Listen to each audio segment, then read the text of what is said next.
تتوقعوا هاي الكوكيز كوكيز شوكليت من غير طحين ولا شوفان ولا زيت ولا زبدة، بس كثير كثير طيب وصحي.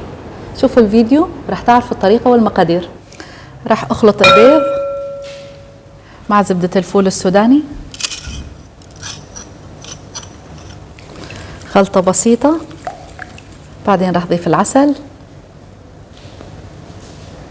رح أضيف الكاكاو والبيكنج باودر، ونخلط حتى يمتزجوا مع بعض.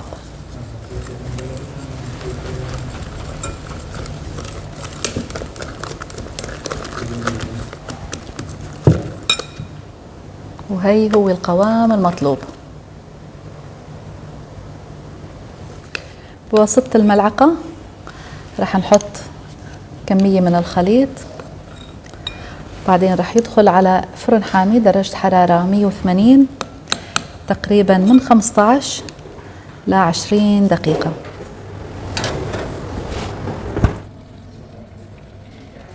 هاي الكوكيز طلع من الفرن وصار جاهز. شوف لي المنظر شو حلو، لمعة الوجه. بعده سخن بس نقدر نشيله. يا سلام، شوفوا لي من تحت كيف، شوف من جوا، يا سلام، اسفنجي